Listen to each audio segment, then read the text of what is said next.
Redmond. And I'm Blue Moon. And these past few months we've been obsessed with Hazbin Hotel, like really obsessed. Like somebody send help. But the more we're obsessed with Hazbin Hotel, the more we go and rewatch the show, and the more you watch the show, the more fun details we notice about it. So in this video, we're gonna share with you about 183 to 200 facts and fun little details we've noticed while rewatching Hazbin Hotel. Yes. Send help immediately. We're totally fine. We're totally normal about the show, actually. Like, everyone notices 100 to 200 details about the show when they rewatch it over like 30 times. Like, everyone does that with their favorite shows. Like, anyways, if you follow Red Moon on TikTok, you know the series has been a big part of her account for a while now. So we decided to take all 11 parts of my TikTok series titled Fun Details You Might Have Missed While Rewatching Hazbin Hotel and combine them into one big YouTube video right here. So strap in, we're gonna be going in episodic order, starting with the pilot. So let's go. Daddy, son. Okay, we're not going to talk about every little detail in the pilot. We're only going to talk about the details we've noticed after watching season 1 and looking back on the pilot. In retrospect, I'm sure there's a lot of you guys out there that know a lot more about the pilot than we do, so we're just going to throw like a few facts about the pilot, well, details about the pilot out there.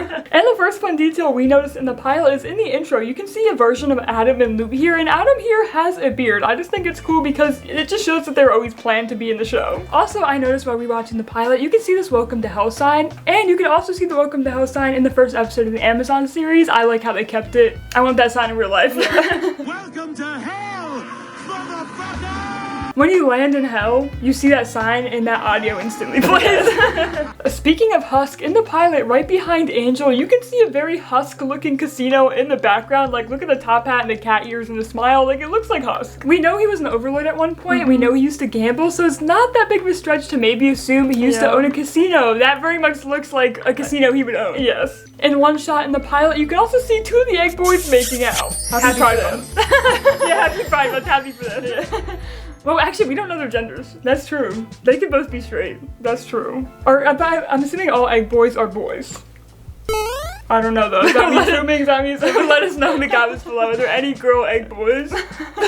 Have you ever stopped to read the news scroll that plays in the beginning of the 666 news broadcast in the pilot? If you didn't, here's the entire transcript of it, brought to you by someone on Reddit, this person specifically. Thank you to them, but here's the abridged version of it. The guy writing it basically goes off script and talks about how he cheated on his wife, he has a foot fetish, and he's so insecure that he thinks a monkey at a zoo is like making fun of him.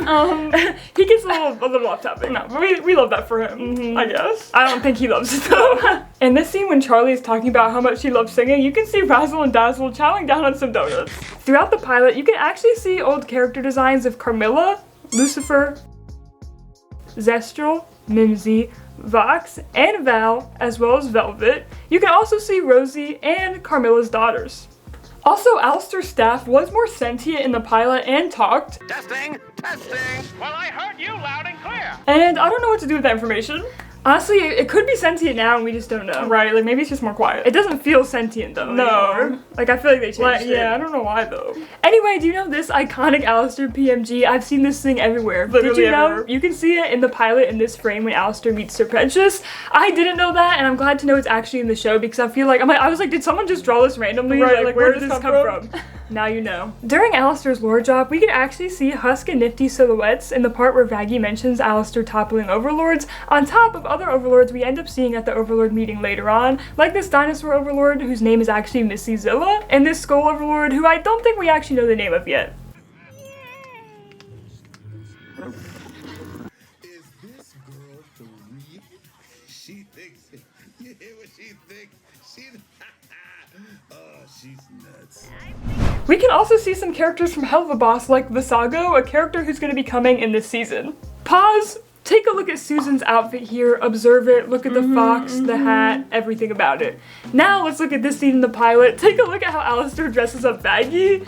He dresses her up very much like Susan, and he does not like Susan. Yeah. And we know he doesn't really like Vaggie, so he dressed her up as Susan. It checks.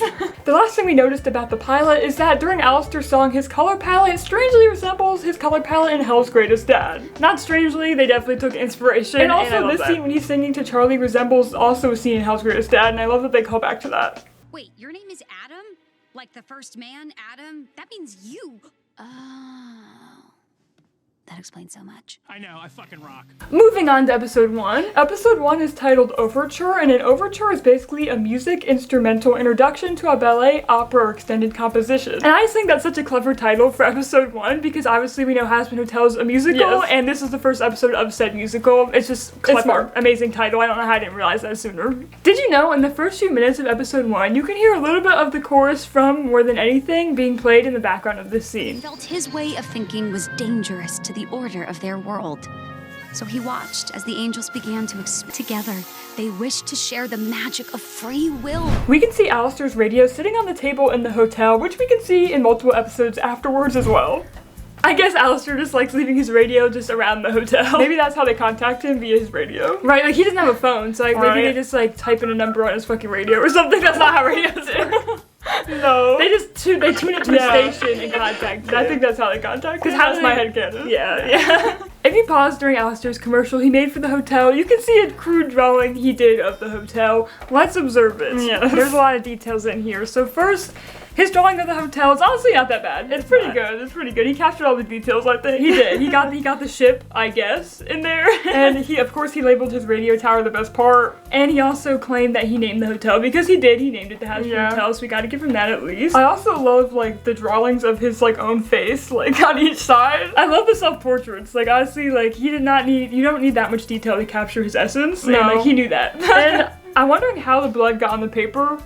Right, like whose blood is that? Is it his blood? Did he cough into it? He made this drawing while he was eating his deer in the morning, and some of his deer blood got on the paper. Yeah. I also love that he promises there's no tacky circus decor when we know the hotel is full of tacky circus decor. Yes. And all of this little 50% off and $1 stickers is giving like that one guy on TikTok who makes bug art. Like, yeah, I think Alistair's pastime is bug art. He would love to make bug art. Yeah. Like, you know what I mean? Also, I just noticed this, but I love the layer of him like drawing this on a bloody piece of paper, but then he drew the hotel on a nice piece of paper and taped it onto that paper. Right. Like he was like, damn, I don't want to redraw this. This one already slays. So he cut it out and just slapped it on. He kind of ate, like arts and crafts king. Low-key artist.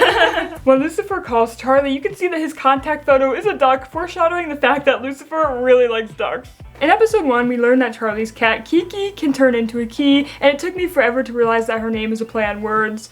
Kiki, she's a key, she can turn into a key. A little obvious, I'm a little slow sometimes. But we also learned in episode 1 that Kiki can float, and when I first saw this frame, I was like, is she floating right now? Like, hey, yo, what the fuck? Yes, she is. A minor animation mistake we noticed while we were watching episode 1 is that when Charlie starts singing Happy Day in Hell, Vaggie literally disappears and then reappears in another frame. Like, they just forgot to add her there. Also, there's some pretty good foreshadowing in episode 1. We see when Charlie's singing Happy Day in Hell, she drives past Cannibal Town, and we see the V Tower, so we know they're gonna be important to the plot later. We can also see a truck that reads Hell of a Post, which is a nice Easter egg to Hell of a Boss.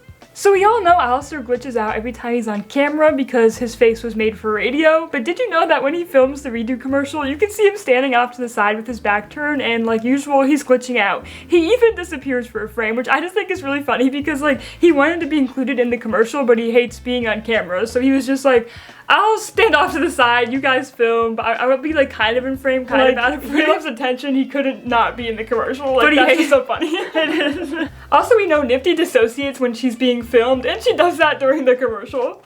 When Alistair dresses everyone up for the commercial, he dresses them in the same outfits that they're wearing in the pilot. Like Angel in his pink suit, Husk with his cufflinks and nothing else really, Nifty in her little flapper looking dress, and Vaggie in her Susan-like attire. Oh, and of course himself in his little stitched together suit and top hat. When Charlie meets Adam, we can see Adam eating an entire plate of ribs, which I just think is funny because historically, Adam created ribs eat from his own ribs. So I think that's a funny callback to history. Also, when Adam says ugly people, he looks right at the camera, and it's just hard to tell that he does that because he has no pupils, but basically he's calling us all ugly. Fuck you, Adam. Fuck you. Also in the background of that same scene, you can see a globe of heaven. During Hell is Forever, we see this frame of Adam being depicted in black and white when he says the rules are black and white. There's no okay, stop. Which might be a reference to the very popular music video Bad Apple. I might be reading too much into it, but I think it's funny if that was a Bad Apple reference since, you know, Eve ate an apple and, you know, the rest of the story. It's a pun. It could be a pun. Oh, we got another news scroll here. During 666 News, you can read the news scroll at the bottom and pause, and this is what it says. Keyboard smash. Holy shit, the extermination is happening in 6 months. This is not a drill. Confirmed legit. Fuck. Keyboard smash. We all dead soon. Why does this always happen to me? I love the ending he added. Why does this always happen to me? Like it's happening to everyone. Like, it's happening to everyone. He's acting like it's happened to him before. Like, he's being personally victimized. I love his characterization of being, like, really insecure and just, like, really hard on himself. Like, it's so funny. I love that they always follow through with it. Yeah. Why, hello, my dear. Wait. I come in peace. Moving on to episode 2, which is titled Radio Killed the Video Star, which is obviously a really clever twist on the famous 1979 song, Video Killed the Radio Star. Okay, I'm sorry for singing.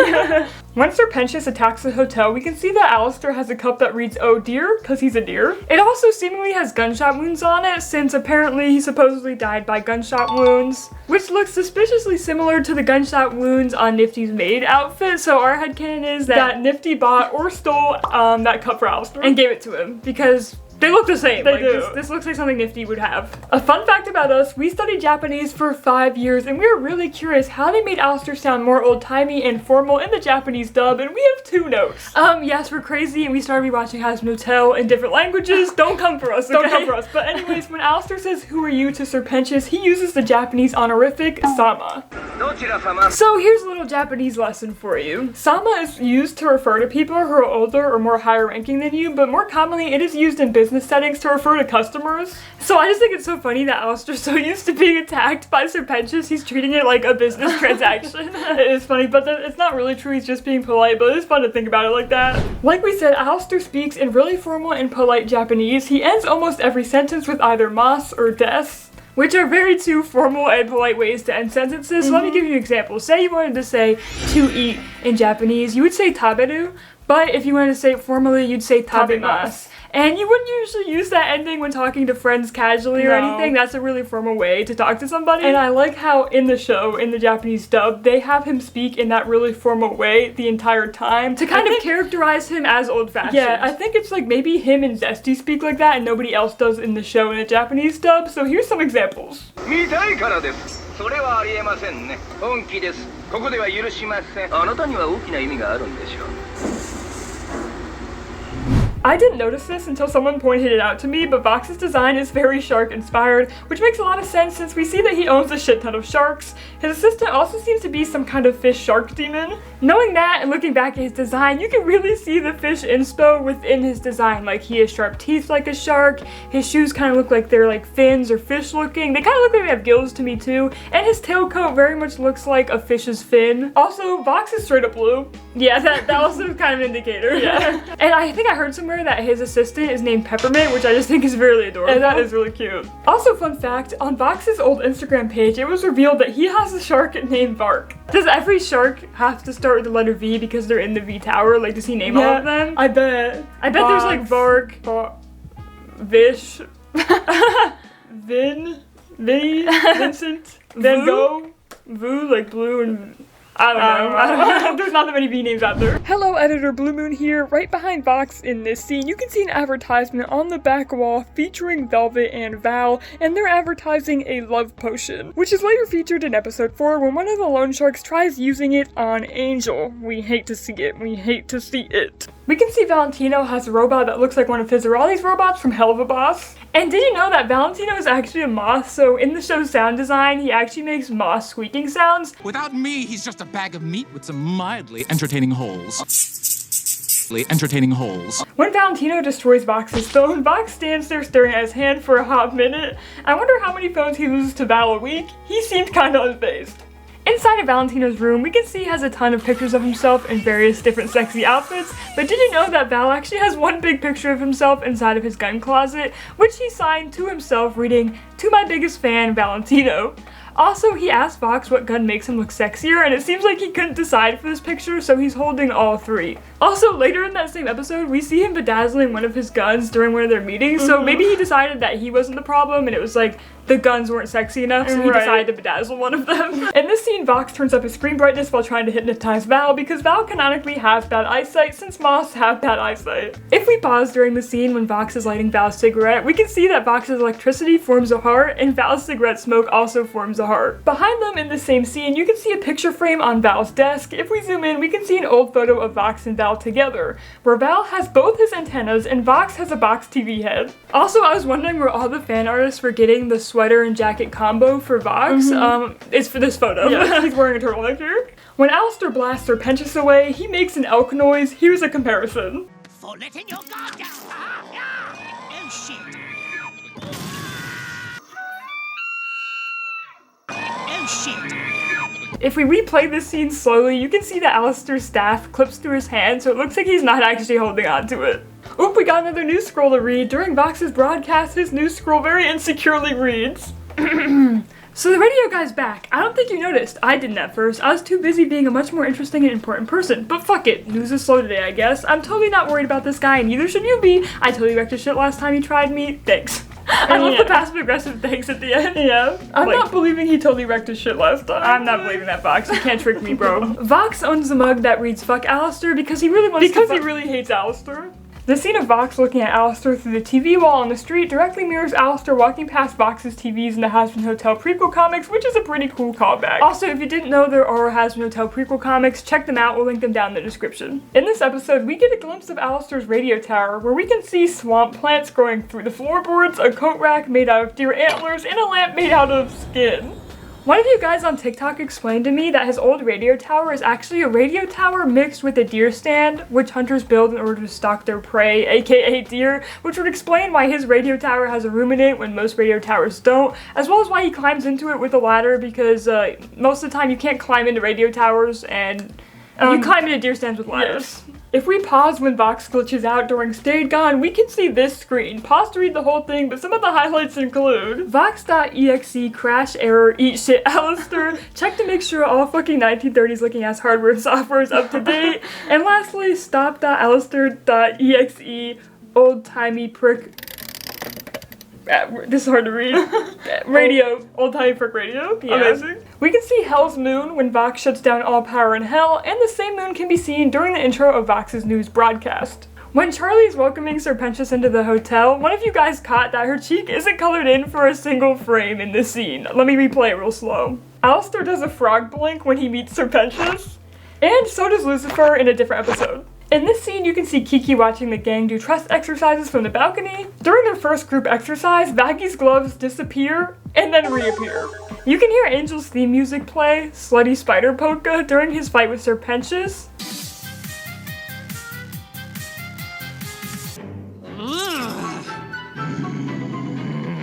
And during the finale when he's saving the Egg Boys. Squirt. I literally love his theme so much, like I could dance to it. No, it's psychotic.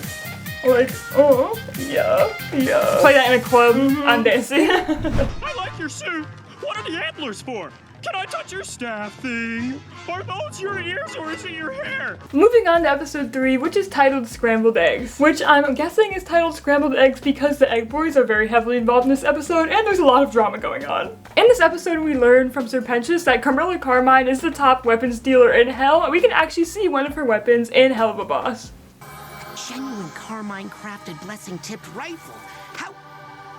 How in the fuck did he get one of these? When Vaggy goes into Alistair's room, she knocks and he doesn't answer right away since he's enjoying his breakfast so much. So she unlocks his door and for one frame you can actually see her holding a key, which is Kiki. That frame went by so fast. Someone on TikTok told me about it and I literally thought they were lying. Yeah, I had to replay it like real slow. I was like, she's not holding a key, like what are you talking about? Like you're freaking hallucinating. She is. If we pause and look at Alistair's room, we can see he's spawned in a whole ass forest. He also has old antique looking furniture, a few radios, and not to mention a ton of animal bones decorating his room. One of which is a crocodile, which actually, or alligator. Yeah, I actually don't know which one. I can't tell the difference between them. One of which is an alligator or crocodile, which makes sense for him because he died around the 1930s and he supposedly lived in Louisiana. And Louisiana has swamps which contain Alistair's alligators or crocodiles. Well, I guess they did contain Alistair at one point.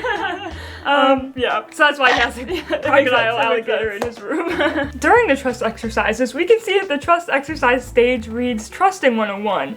Or so you thought. If we zoom in, you can see it actually reads Trusting 101, and we all know Angel added that part. But he also added a self-portrait of himself along with a picture that reads, "You suck at drawing," with a cute little heart. And this picture of Heaven, I think. I asked a few people what this was. I'm pretty sure it's Heaven. We can also see Nifty's iconic PMG during this trust exercise scene. It goes by so quick, but if you pause in the right frame, you can see it, trust me. Also, during the trust exercise scene, Angel mentions that he likes to suck popsicles, which is true because in the pilot we see him take some Popsies from the fridge and eat them, so it's canon he likes popsicles, he's not lying. Yeah. In the Overlord meeting, we see Zesty drinking out of a teacup. Well, did you know that teacup seems to come from the same tea set that Carmilla has in her office? I see you, Zesty. Zesty. When the Exorcist's head gets thrown on the table during the Overlord meeting, Rosie makes this really funny face. Hello, I'm Editor Blue Moon, coming to you from Editing Purgatory. But anyways, right behind Velvet during her song when she sings "I'm the backbone of the V's," you can see the V's popsicles, copyrighted Veets. They look really good. Personally, I think the Voxicle would taste the best. What do you think? Also, when I was editing clips, I caught Alistair do the sassiest side eye to Velvet. Like, look at that. He said... Besides wielding an angelic spear and having an X over her eye, we get a few hints that Vaggie was an angel before the reveal. First, in episode 3, Vaggie refers to sinners as Charlie's people and not her own. How many times will we have to watch your people be killed before we make headway? And when Lucifer is talking to Charlie about how unfair heaven is, she looks away since she has had bad experiences with heaven. Did you know that Serpentis' hat is sentient and blinks and moves with him along with his emotions, but apparently it can also transform into different hats like this night hat. Also, in that same scene, it seems like Serpentis sleeps under a heat lamp with his eggs like a real snake would. You don't want to roll, do you? Because I could make you a star. Make us both richer than, well, your papito. Fuck no! Moving on to episode 4, which is titled Masquerade, which means a false show or pretense, which might refer to how Angel is fake, like how Husk likes to put it, how Angel acts unbothered and he acts over the top with sex jokes in order to cover up his struggles with his drug addiction, vow, and his deal, amongst other things. He's masquerading around as someone who he kind of isn't. Who he needs to be, yes. This is who I need to be. That line makes me cry every time. During Angel's interrogation scene, we can see Angel is wearing his pilot outfit, which has pink gloves and a pink lapel as opposed to his usual black lapel and pink and white gloves, which makes sense because this scene took place in the past. Angel and this wolf actor both have a gold tooth, possibly symbolizing that they both work for Valentino, who also has a gold tooth.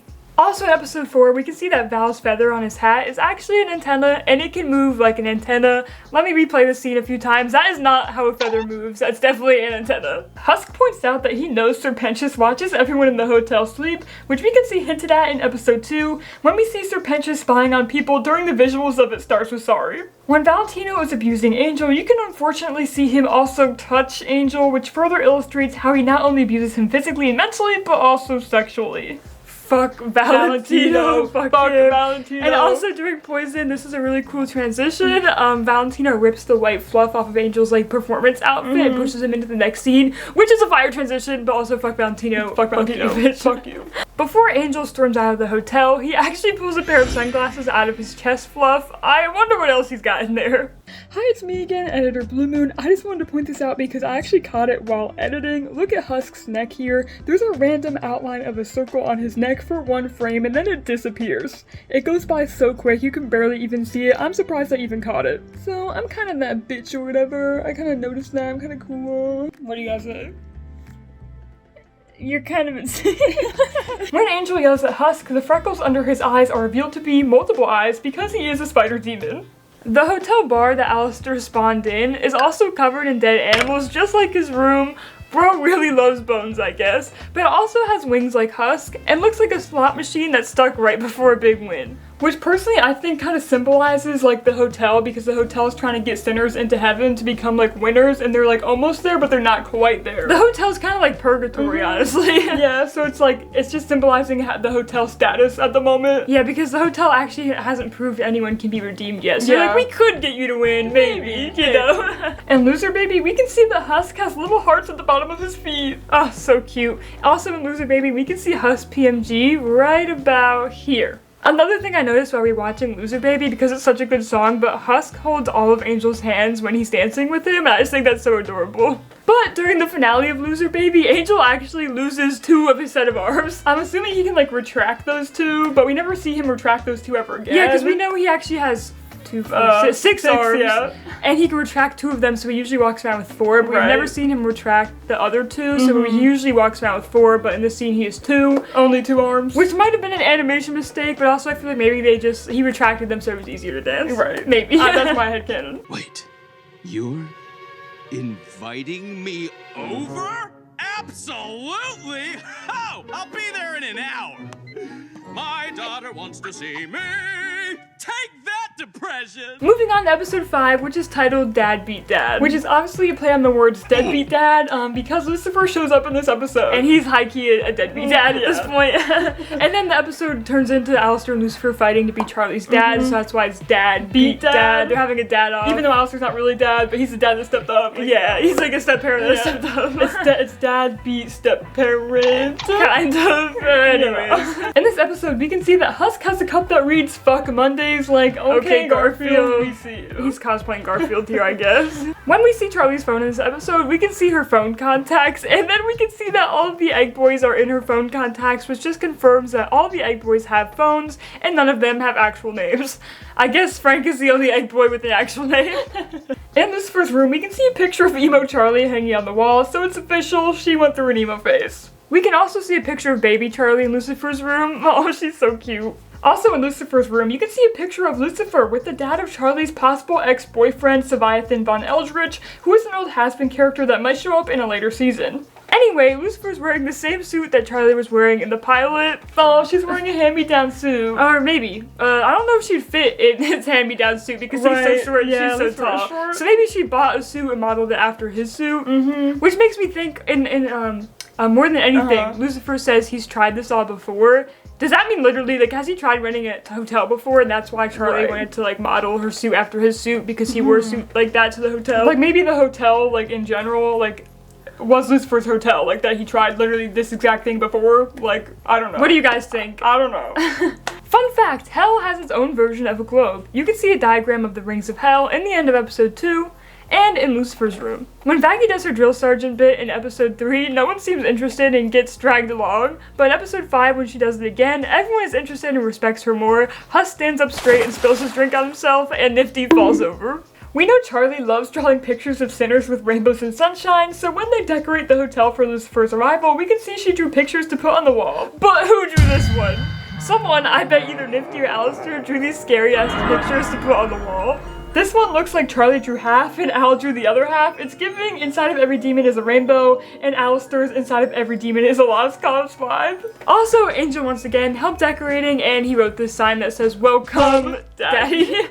I love him contributing to arts and crafts. Yes. In the pilot, Alistair tells Husk, "With your charming smile and welcoming energy, this job was made for you." And in episode 5, we can see Husk attempt to smile to greet Lucifer when he shows up to the hotel. Keyword attempt. He looks so cursed. He looks terrified. I'm sorry you had to see that. Husk, never smile again, I'm sorry. I want you to be happy, but just don't ever smile. Like that, at least. Like, what the hell? Some people say that in episode 5 when Lucifer meets Vaggie, he looks up at her supposed, like, halo on her head because he shouldn't know that she is an angel. Because he's a fallen angel and he's recognized, like, another fallen angel, but I don't know. Like, because he says, oh, like, she looks so pretty, so maybe he's just looking at her, like, for the first time, like, looking at how pretty she is. Right, like, what are you guys' opinions in the comments below? Do you think he was looking for a halo there or not? In the background of the scene, we can see Serpentius protecting these cookies from Angel Dust, who's trying to steal them, but unfortunately for Serpentius, Angel Dust ends up getting a cookie anyway.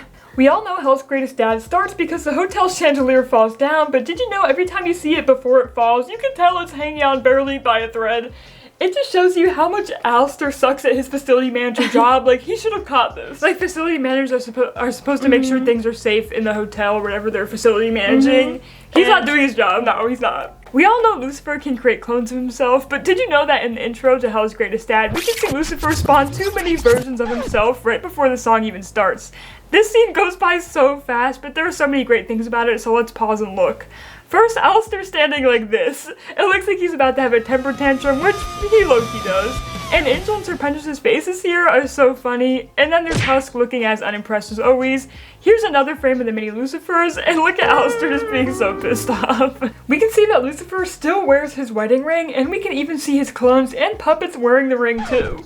Maybe it's a normal ring and not necessarily a wedding ring. It's hard to tell since all the Hazbin characters have like 4 fingers. Sometimes they switch it up and do 5, but they usually have 4. Right, but it's hard to tell if it's on his ring finger or not. So I don't know if it's a wedding ring, but I feel like it might be. If it is, it shows that he still cares about his family. And like even in his room, he has still pictures of like Lilith and Charlie up. So it shows that he still cares. Because I feel like, why do you have a picture of Lilith still up in your house if you're divorced? Right. Like, it's giving, he's still in love with her. Yeah, he's still like her. And Hell's Greatest Dad, Lucifer says, usually I charge a sacrificial lamb, but you get the family ring, and we can see Razzle or Dazzle tied up. This might have been foreshadowing because, as we know, in the finale, one of them dies, and right after Lucifer shows up. Maybe he really does charge a sacrificial lamb. When Alistair meets Serpentious, Charlie introduces him as the hotel's gracious facility manager. Alistair, our gracious facility manager. Which is the most fitting job description for what Alistair does. He fixes walls, he unclogs toilets. He does everything. A facility manager is responsible for the day-to-day upkeep of physical spaces, ensuring things remain functional and safe, right? Like, that's what he does. He's kind of bad at keeping things safe because that chandelier falling, but like, this is what generally he does. Yeah. But when he talks to Lucifer and introduces himself, he calls himself the host of the hotel, and that's an entirely different job title, so what is that? A host of a hotel welcomes guests as they arrive at the hotel and provide exceptional customer service. Couldn't be him. No. Why does he ever make anyone feel welcome, ever? When do you ever see him, like, welcome people into the hotel besides Lucifer in that moment? Like that's more of Charlie's thing. Yeah, that's not him thing. And then during Hell's Greatest Dad, he calls himself an executive producer, which again is a different job title. An executive producer secures funds for production, hiring staff, and outlining long-term working schedules. Like, okay, like he does hire the staff, force them to be there against his will. Like, he does secure funds. I guess he's an investor, even though we think he's broke. Check out this video of us talking about why we think Alistair's secretly broke. But that's a little better than him calling himself the host of the hotel. But then, in Hell's Greatest Dad, he calls himself a hotelier, which is a whole nother different job title, so he's slowly upgrading his job title this whole time. A hotelier owns and operates or manages a hotel or other types of facilities like that. He does not own the hotel, No, and I think it's so funny he's claiming to Lucifer that he's a hotelier. He's like, I own this hotel. Like, no, you don't. This is Lucifer's hotel, you dumb bitch. And then later in the same episode, he's talking to Charlie, and he says, we started the hotel together. And no, you fucking didn't. He's more of an investor in Charlie's idea. He's more like bandwagoning off of her idea. Like, Charlie and Vaggie started the hotel together, like, and not him, bro. Like, he has the audacity. He keeps upping his job title, description, whatever. I bet in the next season he's gonna say this whole thing was his idea. No, once he finds out Serpentious got redeemed, he'd be like, He's gonna be the one endorsing it 100%. He said, I knew he'd be redeemed. I called it. It's on me. It's on me. Bitch. Like, no. Also, during Hell's Greatest Dad, Alistair crushes Lucifer with the whole ass piano. It goes by so quick. Here it is. Also, did you notice Mimsy has a Mammon tattoo on her back? And if you didn't know, Mammon is a sin of greed from Hell of a Boss. And if you say it's exploitation, fuck you. It's not exploitation. Anyway, clear! We can see Alistair actually use his staff as a cane when he's walking behind Lucifer and Charlie. This is the only time we see him use it to walk. He usually just carries it around with him. Bro is struggling this episode for real. During Husk's confrontation with Alistair, Husk winces before he says, you've been gone a while, knowing he was probably gonna make a bad choice by saying that. It's just such a good character acting moment I really love. He just, the wince.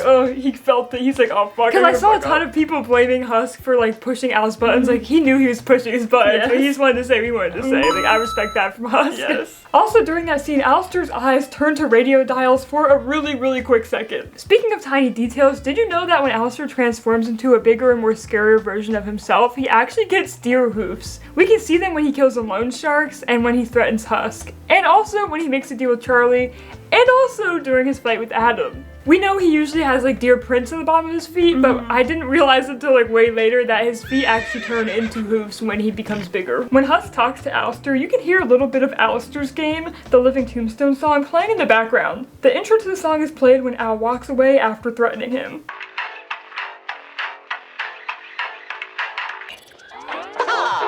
Good talk, my good man. Always nice to catch up. Also, a side note, I don't really see a lot of people talk about this, but Alistair's radio looks a lot like him. If you look at it really hard, you can see two eyes, a big smile, and in this frame in Mimsy's flashback with Alistair, there's like leaves around it, which make it look like it has like little deer antlers. It's so cute. Like, it's adorable. It's also modeled after old 1920s to 1930s radios, which were around when Alistair was alive. Like, look at this one we saw in an antique store compared to like his. Yeah. They look the same. They do. And in the pilot, it's more obvious that the radio is modeled after him. Like with the big smile. Yeah, they made it more subtle in the Amazon series, which I like more. When Lucifer's talking to Charlie about how bad he thinks sinners are, you can actually hear a little bit of Hell's Greatest Dad playing in the background. Awful!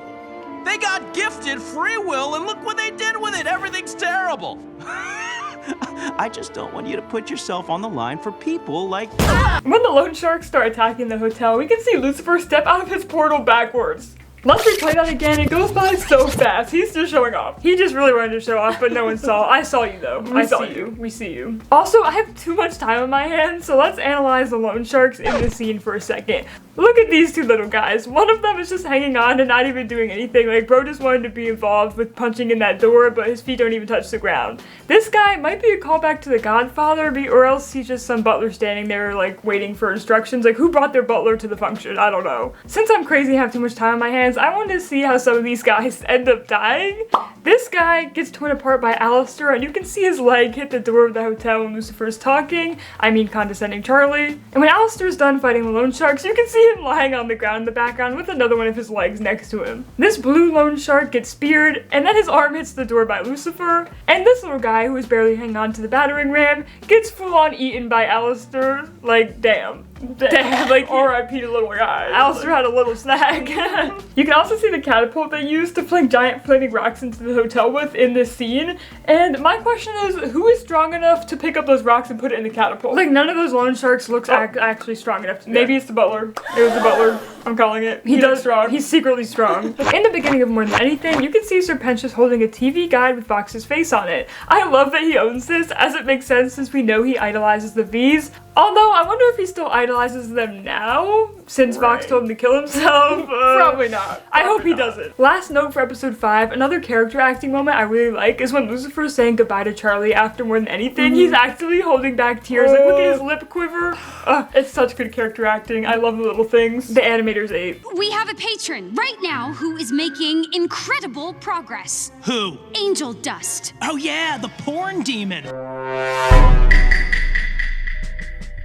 Now moving on to episode 6 titled Welcome to Heaven. Oh, where the picture is free inside 24/7. Okay, it's called Welcome to Heaven because they go to heaven, duh. Yeah. When Cherry explodes a hole in the wall of the hotel, it actually forms a heart, and in episode 2 when Sir Pentious attacks the hotel, the hole that he creates in the wall also forms a heart. Side note, when we first meet St. Peter in this episode, when I first saw him, I thought he was so scary, and for a long time I couldn't figure out why. I was like, there's nothing really scary about him. I think he's giving Uncanny Valley because he has no nose and no ears.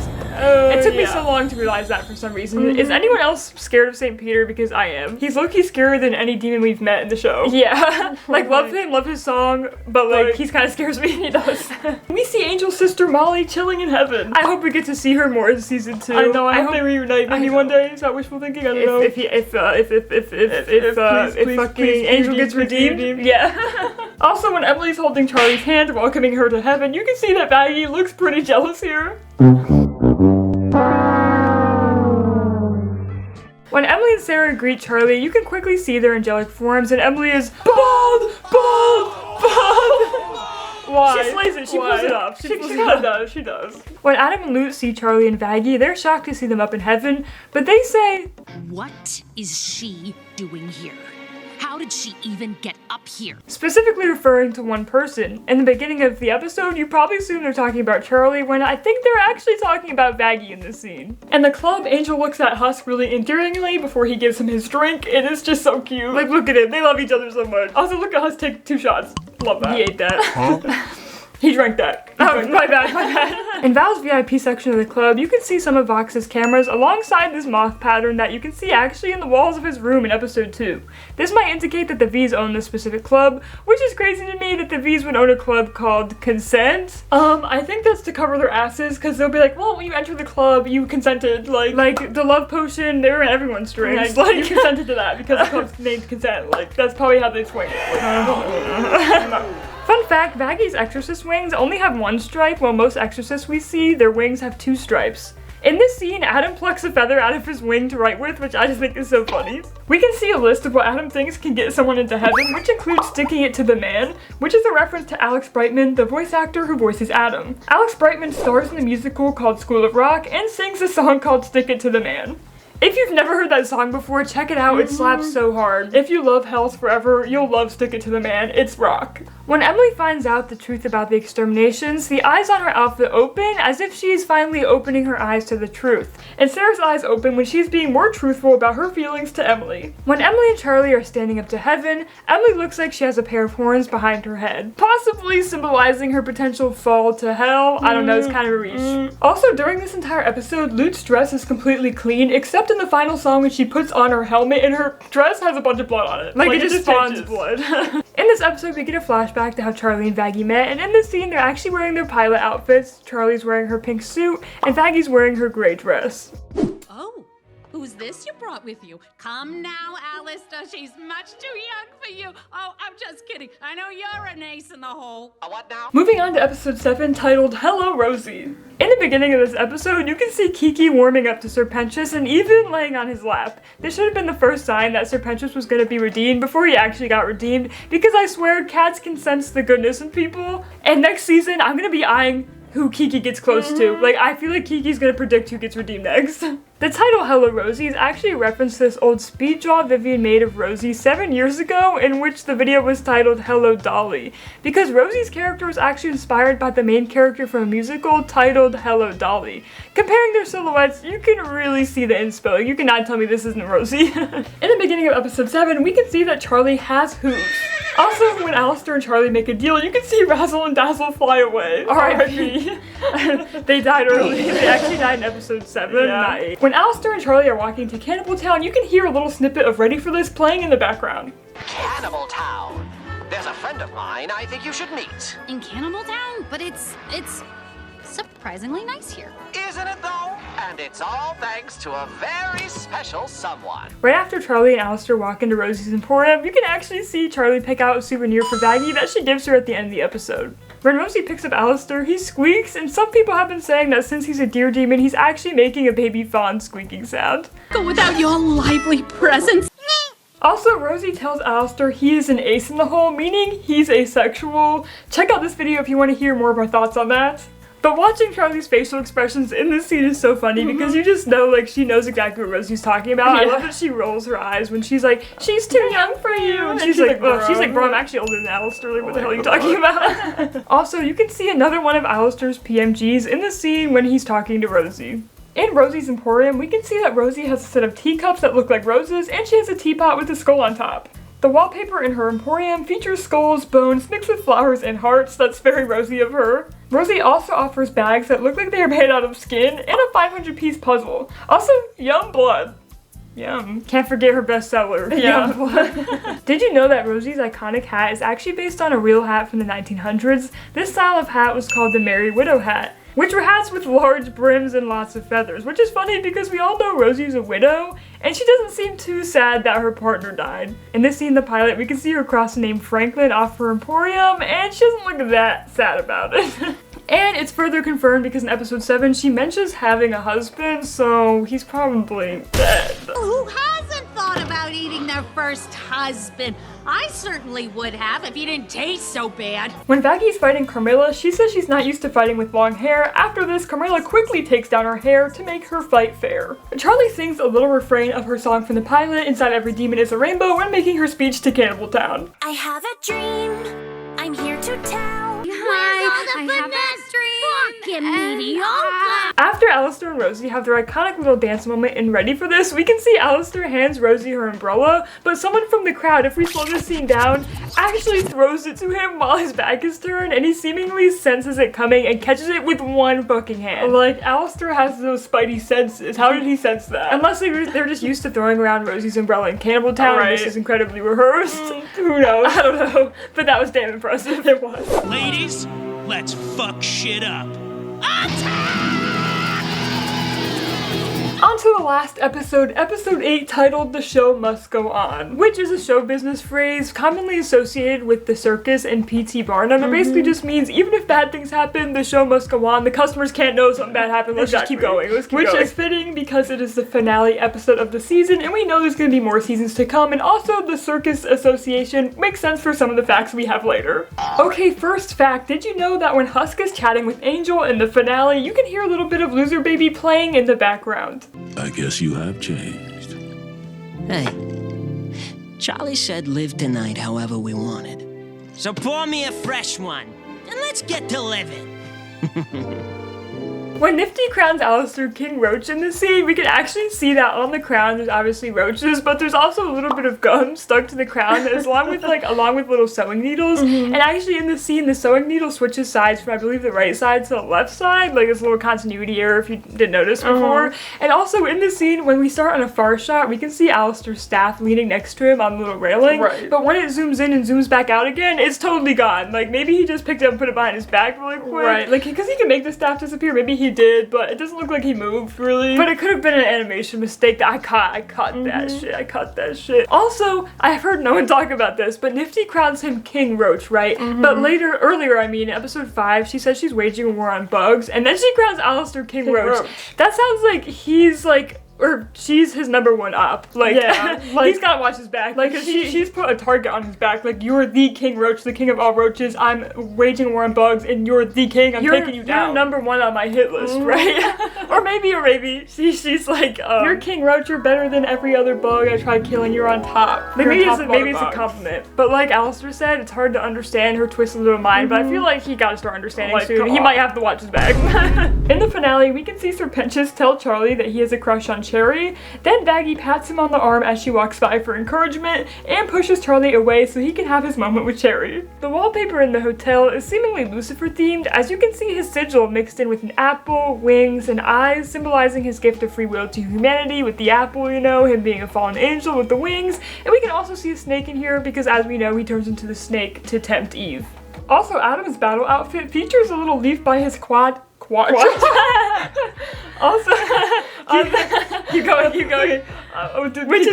Which is reminiscent of how Adam is usually depicted in historical artwork with a little leaf over his, like, you know, what he's a master of. He's a dick master over his dick. Like, yeah. My god.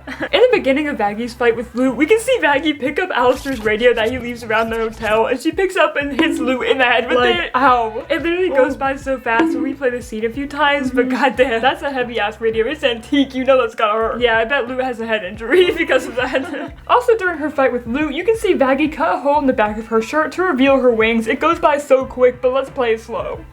Bam, there it is. Also during this fight, Vaggy has gold blood on her legs that then disappears and reappears and then disappears again. They had a hard time keeping track of that apparently. It's okay, animating's hard, I get it, animators. Continuity is difficult. It's difficult. We made a 58-page comic and I make continuity errors all the time. We understand. It's stressful out here. Let me just acknowledge the fact that when Vox was watching Alistair's fight in the finale, he had to fully walk up to the TV to flip Alistair off, and then he walked back to the table and jumped on the table. Like he's moving around the room. He's heated. He like, imagine me fully walking up to a TV. I'm like, yeah, like, fuck you. And I'm like, Valentino and Velvet are just sitting there like, damn, like, he's giving, at first I was like, Vox is giving like a dad watching football. Like, no, he's not even giving that. He's giving psychopath. In the finale, before Alistair retreats after his fight with Adam, you can see him smiling, but his shadow frowning. Also, the eye on Serpentious's hat sparkles when he kisses Cherry Bomb. When Lucifer shows up in the final battle, Charlie's dress is covered with blood and her hair isn't tied up in this scene. But then after Lucifer says his iconic line, we can see Charlie lean over to him with her hair perfectly tied up in her dress that has no blood on it. Then immediately after that, her hair is back down when Lucifer saves her from falling off the building and there is blood back on her dress. Then again, during the finale song, her hair is back up and the blood is still there. Like we said, continuity is hard with animation, but that was like the worst offender throughout the entire series. Yes. Like, oh my god. When Valentino reacts to Lucifer's iconic line, he's holding a cup that reads pimpin' not simpin' because he's a pimp. And if you don't know what a pimp is, get off the my fuck video. outta here. When I posted this fun fact on TikTok, I had someone with an angel dust profile picture comment the word, well, the phrase, what is a pimp? What? If you don't know what a pimp is, you shouldn't be like Watching standing Hazbin Hotel. Angel dust. No. Oh my god. Anyways, I had to say that. We're traumatized by that. I saw some people confused about this, so I thought I'd bring it up. We all know Lucifer is the king of hell and he's the ruler of all the rings of hell. So he's designed after a ringmaster in a circus. A lot of things related to Lucifer are a circus theme, which explains his clown-looking makeup with the white face paint and red cheeks.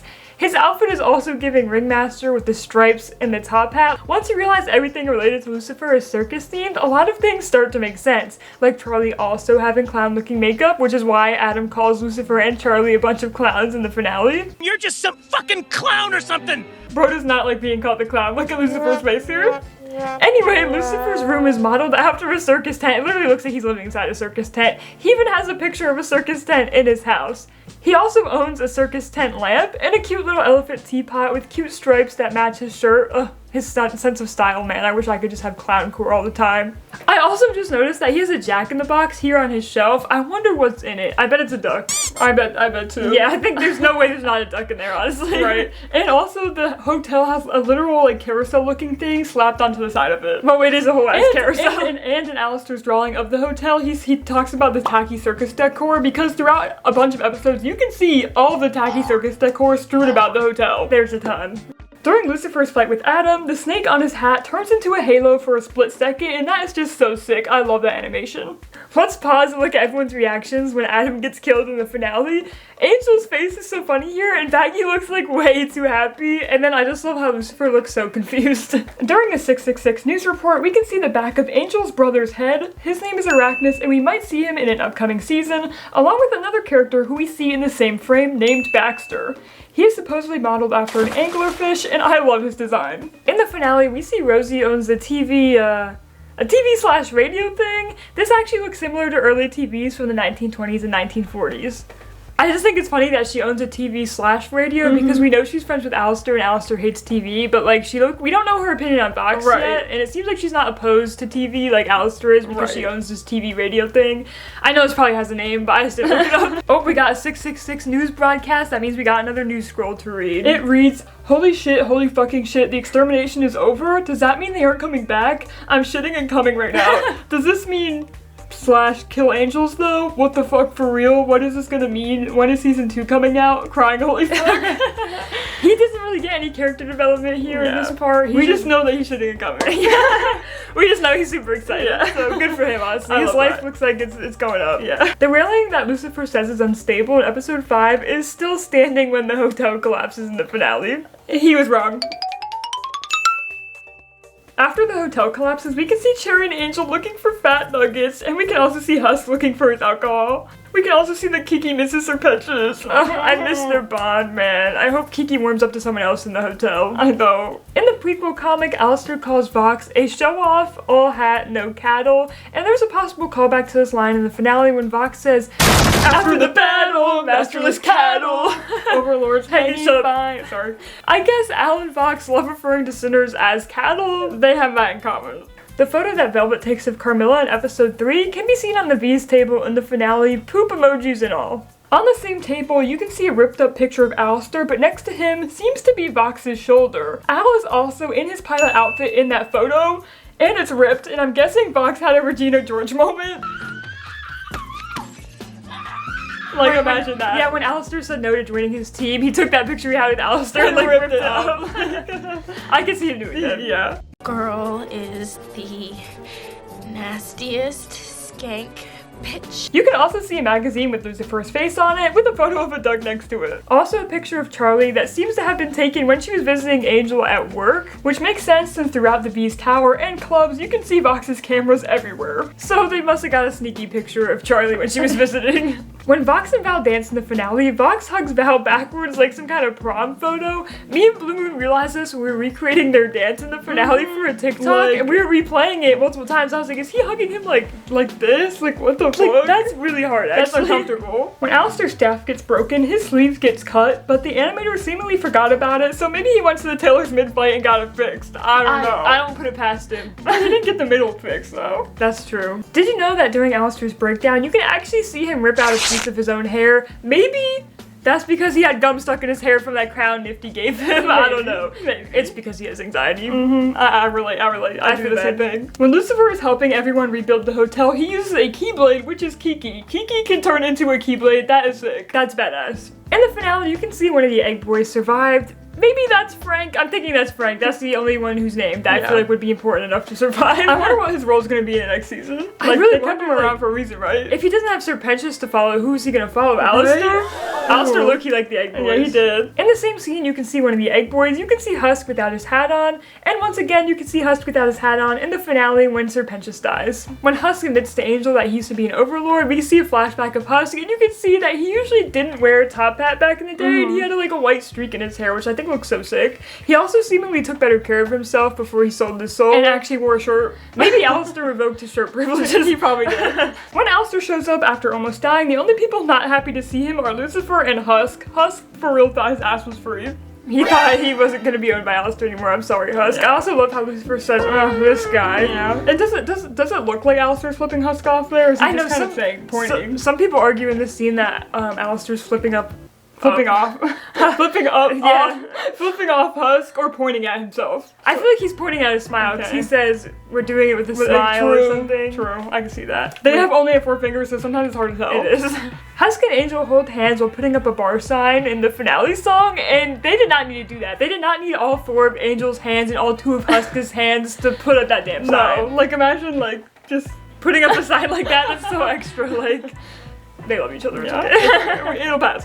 Not a lot of people catch this, but during the end of The Show Must Go On, we can see Val and Vox making out. They're confirmed to have an on and off again relationship, by the way. And I'm sorry you had to see this picture. Yeah. And finally, one of the last shots in the finale is the final shot of the final look of the hotel. So let's pause and analyze it. We can see there's hearts on one side of the hotel, maybe representing Angel, and card symbols representing Husk. We can also see Kiki on the top in the form of a key, and along the top of the hotel, we can see music notes, which are notes from Charlie's song Happy Day in Hell. And some people say that the top design of the hotel looks like Serpentius' hat, which I think is so cute. Also, I've seen people theorize that the giant apple tower to the left is Lucifer's tower, which means he could possibly be staying at the hotel next season. And obviously to the right, we can see a new version of Alistair's radio tower, which looks haphazardly added to the side. Like, look at that railing. He ripped that shit off to put his slick tower there. I also like the design of his new tower. It kind of resembles his eldritch looking powers with the black color scheme. It also looks like it has antlers, eyes, and seemingly a frown. I was gonna say smile, but it looks like it's frowning, which is really interesting. Alright, that's all the fun little details we've noticed about rewatching Hazbin Hotel. If we continued on any longer, we'd be counting character breaths and blinks. We're not that crazy. We're not. Unless you want us to. We will do it. Let us know. We will do it. Let us know. We're totally normal about the show. We're fine. If you are as normal about the show as us and you noticed all these details in this video, make sure you comment bragging down below.